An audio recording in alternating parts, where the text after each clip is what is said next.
All right, good morning to you. We are in the book of Exodus, continuing in the book of Exodus, and I'm so enjoying our verse by verse. I hope you're enjoying it too. It's so rich when you slow down and know the story a little bit. So we are in Exodus chapter 5. We'll get through chapter 6, Lord willing, and just a slight preview of chapter 7. Kind of ends on a cliffhanger there, so I wanted to just preview chapter 7 a little bit before we end today. Here's the overview of what we're going to look at. Now that Moses has received his marching orders from the Lord, he's gone back to Egypt, and he's about to have his first encounter with Pharaoh. The conversation doesn't go well for the Israelites. Pharaoh increases their workload, and the Israelites question why Moses said anything at all. Frankly, Moses wonders too. Did God have Moses speak up just to make their lives worse? Let's find out. The first 5 verses focus on Moses and Aaron's first talk with Pharaoh. Let's dive in. Afterward, Moses and Aaron went in and told Pharaoh, "Thus says the Lord God of Israel, let my people go, that they may hold a feast to me in the wilderness." We'll pause there and look at our handout. Moses here was really making a very common appeal. It would have been very common in those days to want to satisfy one's God. And so Moses was saying terms that should have made sense to Pharaoh, except for one problem. Pharaoh viewed himself as deity. Kind of difficult to reason with that. When you have a guy that thinks he's God, how do you reason with that? And so he says, if you'd let us go, this is the Lord God of Israel. Now, it's a good time as a refresher to remember what all of these mean. Remember, all capitals, capital L, capital O, R, D, all of those, is the English translators letting you know that's not the word for regular master like Lord of the house, but all capitals is the Hebrew word specifically that we call that tetragrammaton, that 4-letter special Hebrew word that is the personal name of God that we would say Yahweh or Jehovah, same one. And so Moses and Aaron went and told him, says the Yahweh, the Elohim of Israel. Our God's name is Yahweh. In other words, is how you'd read that. And so he says, let my people go. This has the idea of dismissing, has the idea of releasing.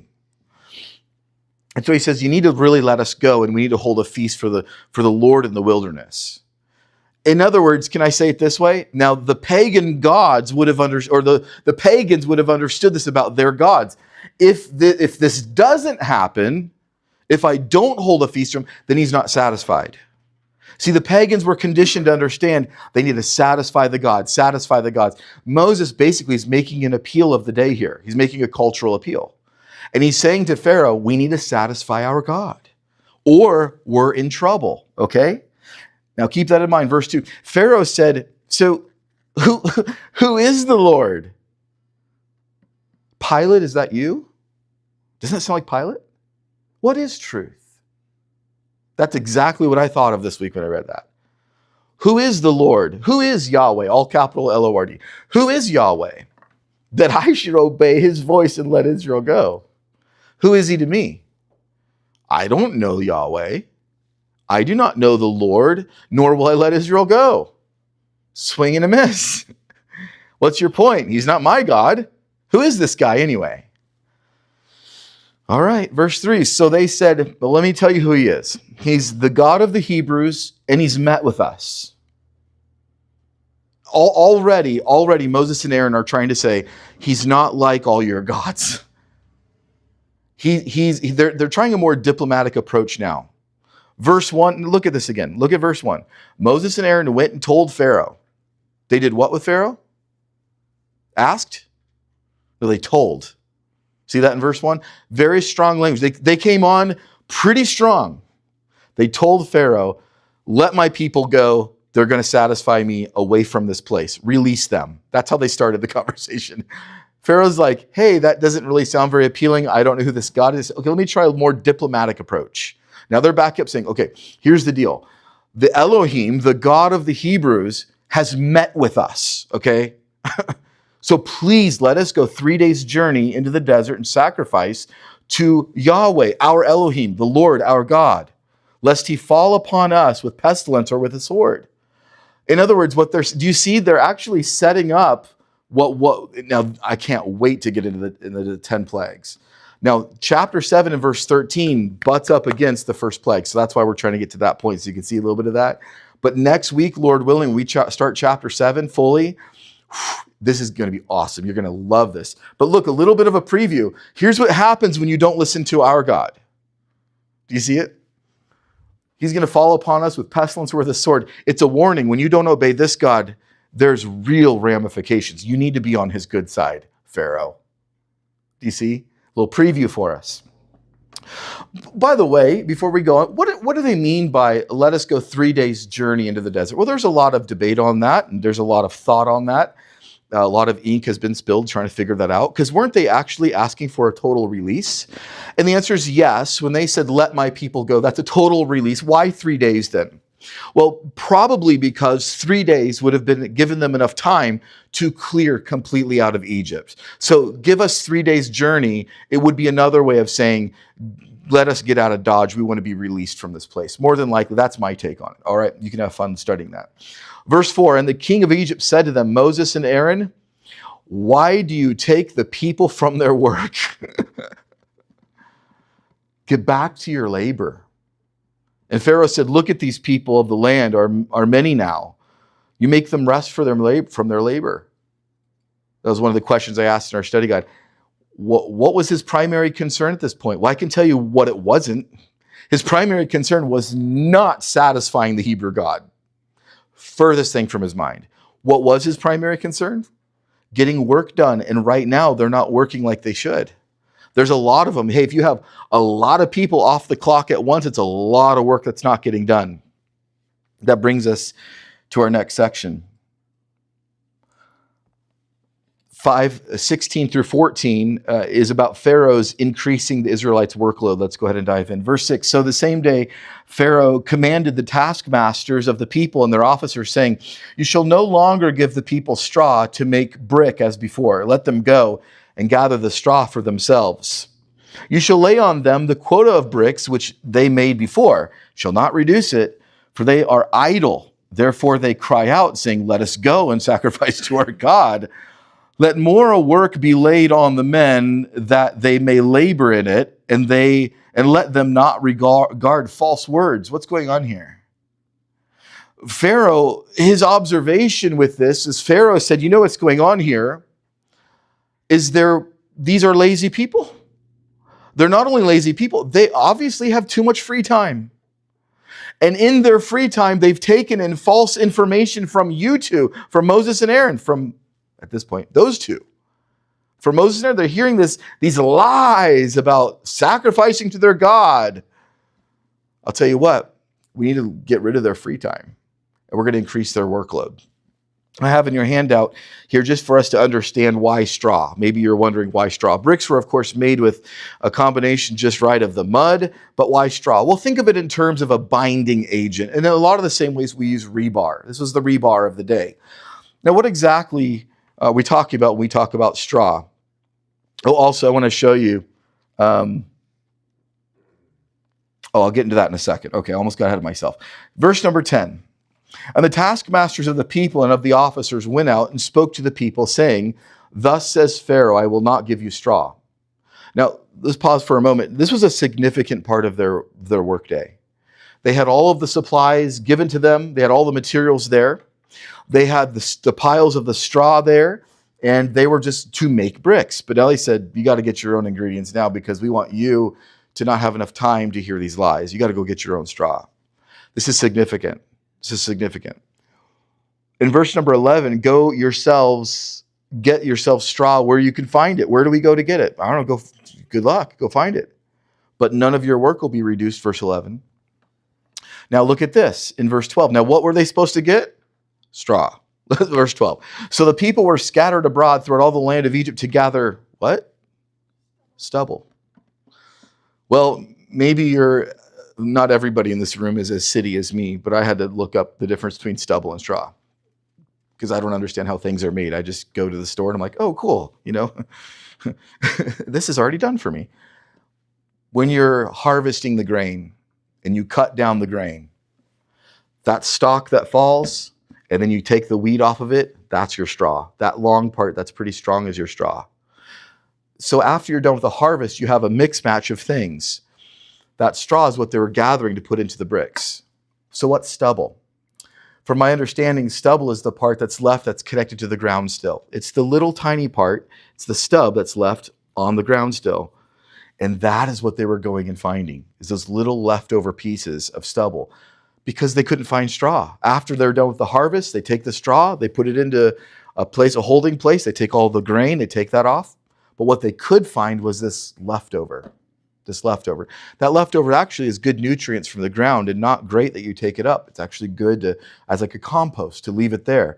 That's what they're using to make brick. Okay, keep that in mind. Verse 13. And the taskmasters, another word you could use there is foreman, the taskmasters forced them to hurry, saying, fulfill your work, your daily quota, as when there was straw. Now these are, you don't see it in the text here clearly, but these people in verse 13 are Israelites. They're the foremen of the job. They're going, guys, come on. You know why? Guess who's going to get beat if this thing doesn't work? Those taskmasters. So they're in what we would call middle management. Middle management is the worst. The people below you are complaining and the people above you are beating you. It's the worst. And they said, come on, guys, let's go. Verse 14. Also, the officers of the children of Israel, whom Pharaoh's taskmasters had set over them, were beaten and were asked, why have you not fulfilled your task in making brick both yesterday and today as before? Our next section, in 15 through 23, Israeli officers appeal to Pharaoh. Now, those taskmasters are now going to go up and talk to Pharaoh. Okay, let's have a conversation here, right? Then the officers of the children of Israel came and cried to Pharaoh, saying, why are you dealing thus with your servants? I mean, do you not see us trying? Do you not see us trying to get them to work hard? And you're beating us? We're on your side here. Verse 16, there is no straw given to your servants. They say to us, make brick, and indeed your servants are beaten, but the fault is in your own people. We don't have them anymore. Why are you beating us? But he said, here's the answer. First words out of his mouth. You're lazy. You're idle. That's why you said, let us go and sacrifice to the Lord. This is have you seen these clips? I mean, we all have seen these clips. The ungodly are deranged. Don't you see that when you see an ungodly person and they're celebrating abortion, they're celebrating wickedness, and you're going, you're a deranged individual. When somebody dies, they cheer, oh yeah! You're going, are you hearing yourself?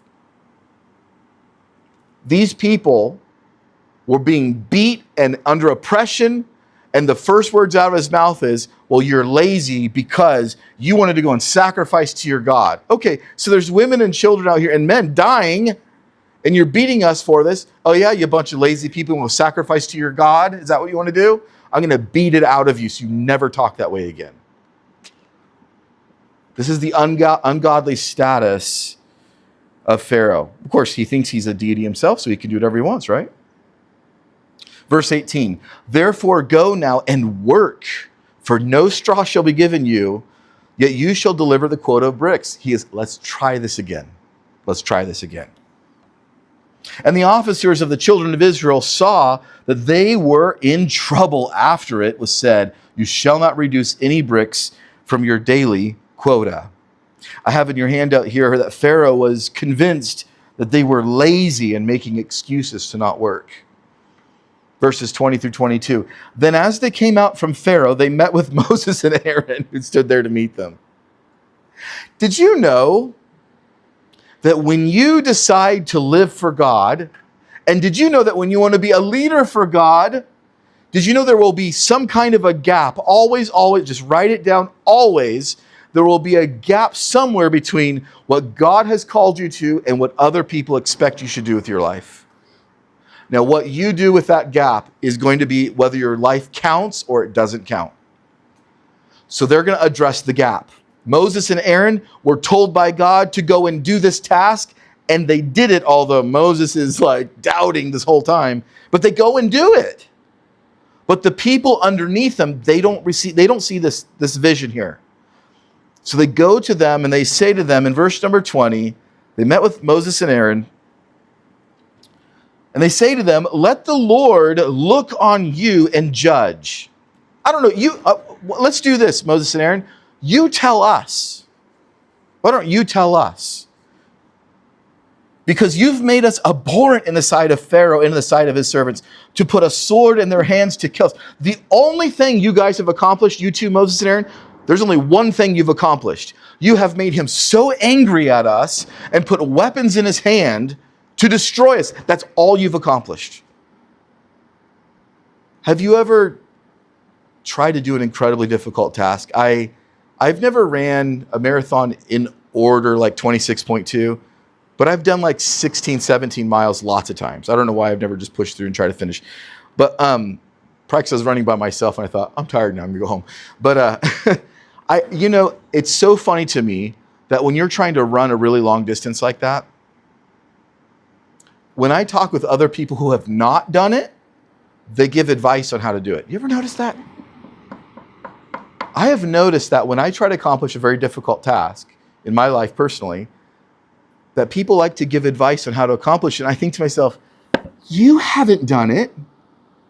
But when you talk to people who have accomplished difficult tasks, they're much more humble. And they say, yeah, man, you could do this or that. This trips you up here. In other words, can I say it this way? There is absolute certainty in people who don't try things. I just know for me, I know that what God's called me to do. Say, Ken, well, that's great. Are you sure of it? I'm sure of it. God has called me to try and teach people how to read the Bible with sound hermeneutical principles and know how to apply it to their lives to be discipled for Christ and build the kingdom. That's what he's called me to do. Lord willing, I'll do that the rest of my life. You say, well, that's great. So no one criticizes you, right? Oh, yeah, like every day, multiple times a day. And I think of it this way. I've heard somebody else say this, not original with me. I like the way that I do it better than the way you don't do it. Okay? This gap between what God has called you to and everybody's not understanding and their expectation of what you should do, there's a gap. What you do with that gap is whether your life counts or not. Are you going to cave and go towards the people? Or are you going to say, that's okay if you misunderstand this, I'm serving the Lord? You know what you've accomplished, Moses and Aaron? Let me tell you what you've accomplished. This whole burning bush thing you told us about, and the Lord, and this hand in the coat thing, and the leprosy and no leprosy, the rod, the snake. You know what you guys have done with all this hard work? Let me tell you what you've done. You've made Pharaoh mad. And I don't know what you guys have in your head, but on a practical level, you've made our life so much worse. What do you do with that? Sorry. Why don't you guys judge? Are you capable of that, Moses and Aaron? Are you capable of judging this thing? Let the Lord look on this thing. Why don't you judge? Because you're a miserable failure in our eyes. Verse 22. So I love this verse. Okay, just go with me on the emotions of this. It's like Moses, I can imagine, because Moses is penning this. So he's recalling in verse 21, hey man, why don't you guys judge? Look at what you guys did. It's made everything worse. I can just imagine him long pause, tapping his lips, pen in his hand, right? And Moses just says, so Moses returns to the Lord. I mean, it's like, what else? What else? What else can you do? He can't say, nuh-uh. This is all he has left. So Moses returned. By the way, great advice. So there's that gap between what God's called you to and between what other people think you should do with your life. There's that gap. My advice will be when that gap is challenged, my advice will be that you return to the Lord and inquire of him. So Moses returned to the Lord. This is what he said. Lord, can I just ask you why? Why have you brought trouble on these people? Why is it you've sent me? Moses expressed his confusion about what exactly God was doing. And by the way, I just had to put this in parentheses. You ever felt that way? What exactly are we doing? It seems like this is getting worse. So Lord, so let me get this straight. So your plan for my life is to have a family. And then we have children. I mean, by every measurable metric, my life is so much harder. So Lord, you want me to take on this new ministry so I can help. But ever since I started doing it, people are just complaining about it. Like, Lord, I always wanted my kids to be older and have grandkids. But I got to tell you, my stress is through the roof. I thought I knew your plan, but it seems worse. Lord, can I just say, why is it you've sent me? Our next section, which I did not do correctly in here. Let's go ahead and read. For since I came to Pharaoh to speak your name, in verse 23, he has done evil to this people. Neither have you delivered your people at all.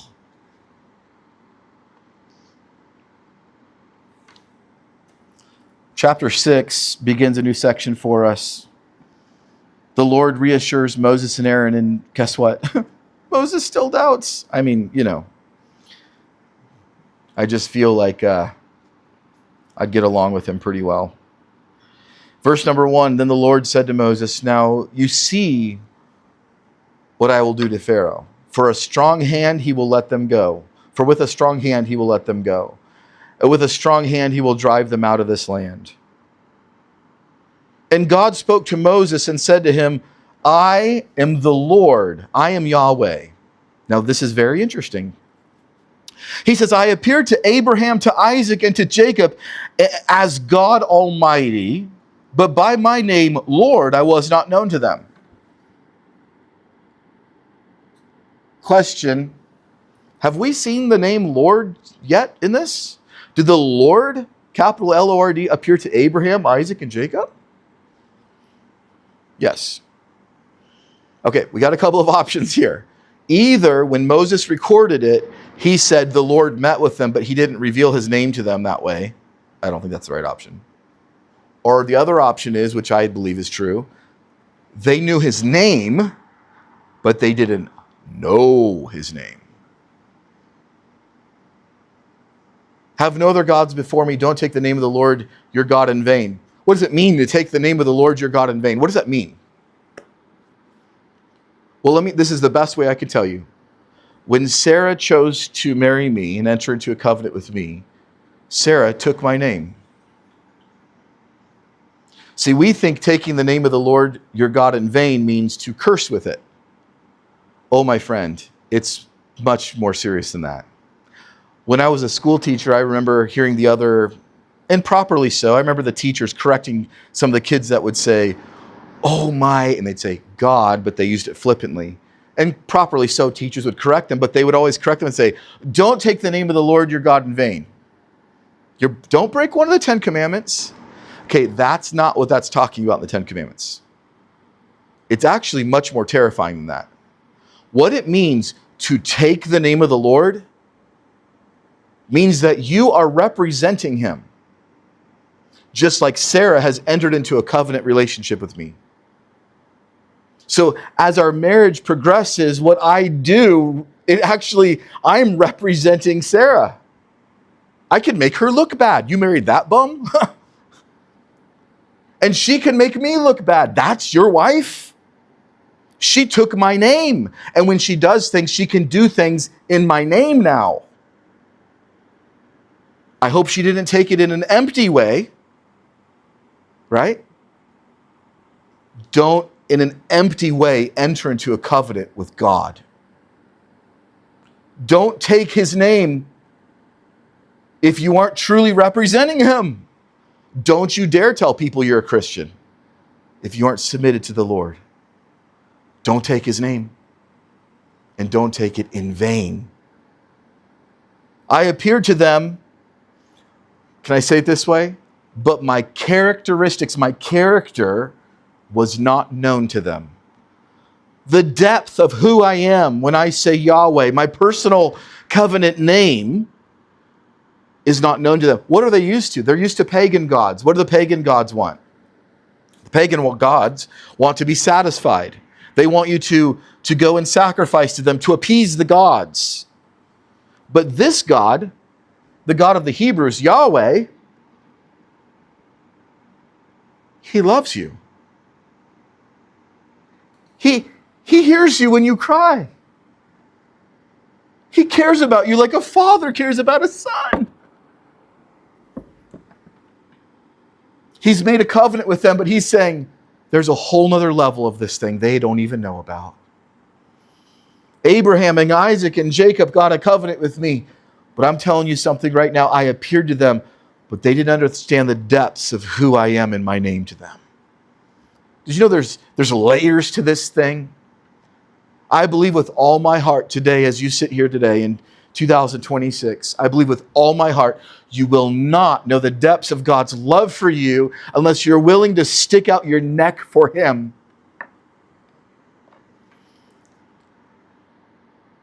I have also established my covenant with them to give them the land of Canaan, the land of their pilgrimage in which they were strangers. But listen to this. I've also heard the groaning of the children of Israel, whom Egyptians keep in bondage, and I remember my covenant. Therefore say to the children of Israel, I am the Lord. I will bring you out from under the burdens of Egypt, of the Egyptians. I will rescue you from their bondage.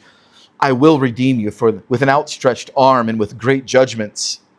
I will take you as my people. I will be your God. Then you shall know that I am the Lord your God, who brings you out from under the burdens of the Egyptians. I will bring you into the land which I swore to give to Abraham and Isaac and Jacob, and will give you as a heritage. I am the Lord. And so Moses spoke thus to the children of Israel. They didn't heed Moses. Because of the anguish of spirit of cruel bondage. Why was it? What is it in verse 9? Look with me very critically in verse number 9. He has this mountaintop experience, quite literally. And the Lord promises him all these things. And he goes and he's like, oh, great, they're going to love to hear this. Look what their response is. You tell me, read that critically in verse number 9. Why didn't they listen?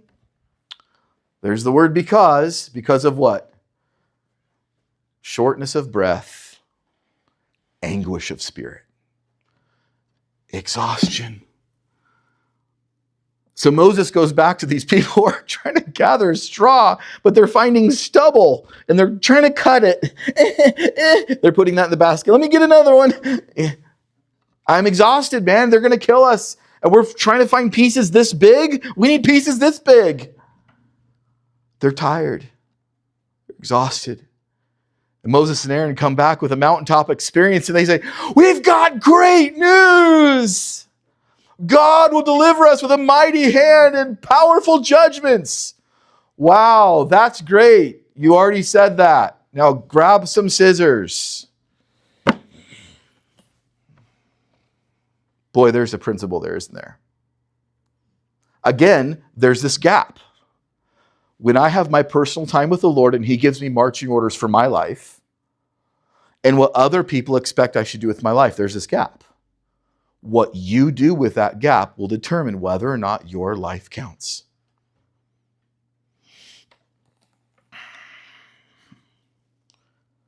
There's two reasons in that outline that he remembered and he's going to act. I wanted to make sure you saw these two reasons. Number one, he heard their groanings. I read that in verse number 5. He heard their groanings. That's something the pagan gods wouldn't do. But two, he remembered their covenant, his covenant with them. These are two areas that Yahweh is presenting himself and known. I'm a God who makes covenants, but I'm also a God who hears crying and groaning and hurt. He's got both parts to him. And he said, I heard their crying. Enough is enough. We need to go back to this covenant. Now's the time to act because of the bondage and the pain that you're in. That's how our God operates. 10 through 13, the Lord spake to Moses, saying, go in and tell Pharaoh, king of Egypt, to let the children of Israel go out of this land, out of his land. Now, I can almost imagine Moses like, maybe, is there a different part of your plan? Because, I mean, we've tried that. What's the solution? Go talk to him again, and he's going to say, why are you in my presence? And I'm going to say, just need you to let us go. We've already tried that. Moses spoke before the Lord, saying, the children of Israel have not listened to me. How then shall Pharaoh heed me, for I am of uncircumcised lips? Now, what does that mean of uncircumcised lips? Well, to the Hebrew people, this is a Hebrew idiom. It's a Hebraism, as we say. Uncircumcision for them is no good, useless. So for them, he would be saying something like, if my words were not mattering, notice the contrast. The children of Israel, meaning those that are of the circumcision, they're not even listening to me. Now, if I try to communicate to one who's not part of our culture, it's like I'm using uncircumcised lips to him. In other words, useless, no good. If you want a little bit more on that Hebraism, you can look up Jeremiah 6:10. When Jeremiah is prophesying and people wouldn't listen to him, he would say they have uncircumcised ears. So it kind of gives you an understanding of the usage there. The Lord said and spoke to Moses and Aaron and gave them a command for the children of Israel and for Pharaoh, king of Egypt, to bring the children of Israel out of the land of Egypt. Okay, here we go. Now, they're given a command to intercede for the children of Israel. Now, almost out of nowhere, we get to everybody's favorite part of the Bible, a genealogy. What a weird place for Moses is like, by the way, I just want you to know something. Here? Oh yeah, by the way, precisely here. Let me go back to verse 13 and show you. The Lord spoke to Moses and Aaron and gave them a command for the children of Israel and for Pharaoh, king of Egypt, to bring the children of Israel out of the land of Egypt. Bondage, sin. Moses and Aaron are going to intercede between God's people and sin. What gives them the right to do that? Well, let me show you. Now, we're going to notice something very, very, very interesting in these family line of Moses and Aaron passage 14 through 30. This is all convoluted until you know what you're looking for. What's happening is we start with verse 14, Reuben, the firstborn of Israel, and then we tell the families of Reuben. And the sons of Simeon, verse 15. These are the sons of Levi, verse 16, according to their generations. And you're like, oh, okay. Reuben, Simeon, Levi, I got it. We're going through the children of Jacob. But you'd be wrong. We're stopping with Levi. Why? Because Moses wants to show you why verse 13 is okay. He's going to show you why God has coordinated for Aaron and Moses to intercede for his people with the bondage of sin. So we stop at Levi. Okay. The sons of Levi, according to their generations, Gershon, Kohath, Merari, and the years of the life of Levi were 137. The sons of Gershon were, so forth. But verse 18, the sons of Kohath, Amram, and then he lists them. Now we've gone to Levi, and we've gone to Kohath, and now we've gone to Amram. But we're not done yet there. Look at verse 20. Now Amram took for himself Jochebed, his father's sister, his wife. She bore him Aaron and Moses. Okay, so we started basically with Jacob and his first three sons to get to Levi. And now Moses wants you to be absolutely sure how we got here. We got here from Jacob to Levi to Kohath to Amram to Aaron. At this point, you see Aaron and Moses. Oh, but we're not done yet. Moses excludes himself from the genealogy and only follows Aaron's line. We now know that Aaron's son's name is Eleazar, and we even know his grandson's name, Phinehas. So what did we do? We started with Jacob, and we followed the priestly line through Aaron. That's what's going on here. Again, verse 13 says to go intercede for God's people with the bondage of sin. What gives them the right to do that? Aaron standing there and he's the priestly line. Now, that hasn't been explained to us yet in our biblical verse-by-verse study, but it will be explained, and Moses, as the writer, is making sure you know the line of Levi is represented here as the priestly line for intercession. Isn't that cool? A boring genealogy out of absolute left field makes total sense when you put it in its proper perspective. I'll let you read all those later, but I just want you to see the line there.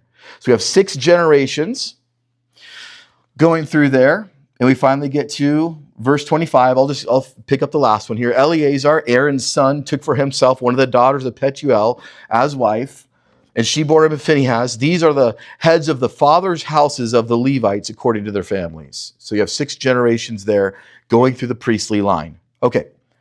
These are the same Aaron and Moses to whom the Lord said. So now he's like, okay, unpause. Do you see that? In verse 26, he's like, I know genealogies are tough. Okay, going back to what I was talking about, these are the same Aaron and Moses who, and he's like, unpause from verse 13. Who the Lord said, bring out the children of Israel from the land of Egypt according to the armies. These are the ones who spoke to Pharaoh, king of Egypt, to bring out the children of Israel from Egypt. These are the same Moses and Aaron. He does not want you to miss that point, because he's showing how he's connected to Jacob. And specifically for this talk, or for this lesson, specifically how Aaron is connected to Levi. He wants to make sure the reader doesn't miss that. And it came to pass on the day that the Lord spoke to Moses in the land, that the Lord spoke to Moses, saying, I am the Lord, speak to Pharaoh, king of Egypt, all that I say to you. But Moses said before the Lord, behold, I am of uncircumcised lips, how shall Pharaoh heed me? So he's wrapping up a little bit of a recap there. Now here's a little preview for next week. The Lord gives Moses and Aaron instructions regarding Pharaoh. Now with all of this drama, with all of these relationships and all of this drama, they're going to head back in and talk to Pharaoh. A little preview for next week. We won't tease this out too long today. So the Lord said to Moses, see, I've made you as God to Pharaoh. Remember, we talked about that idea of when Moses says that he's of a slow lips, a slow tongue. Remember that? And in this situation, he makes him the God figure and then brings Aaron in as the prophet figure to speak for him as the mouthpiece. Again, we see that illustration. He says, I've made you as God to Pharaoh, and Aaron, your brother, shall be your prophet. So you thought I was making that up last time I said that. I just read ahead a little bit. See? Verse 2, you shall speak all that I command you, and Aaron, your brother, shall tell Pharaoh to send the children of Israel out of his land. And I will harden Pharaoh's heart and multiply my sons and my signs and my wonders in the land of Egypt. But Pharaoh will not heed you, so that I may lay my hand on Egypt and bring my armies and my people and the children of Israel out of the land of Egypt by great judgments. Now, we've heard all of this before, so I'm going a little quickly. We'll slow down here next week.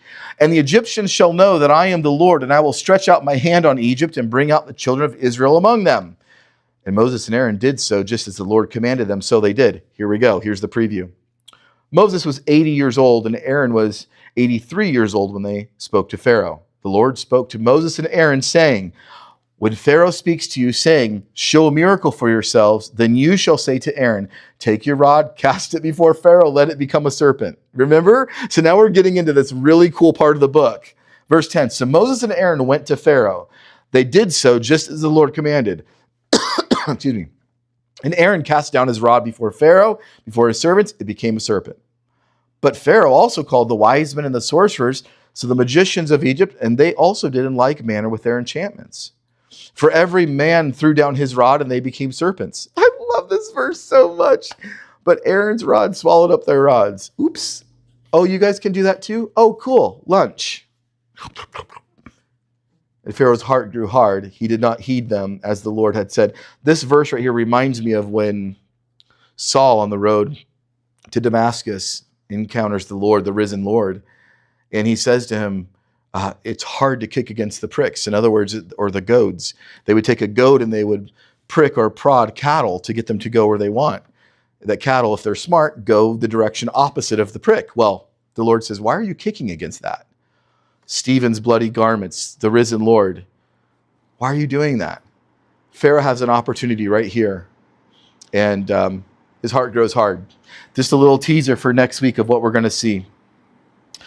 Well, how do we apply all this to our lives? Well, there's so much there. I'll tell you what really hit home to me, and I've already kind of said it throughout our talk this morning.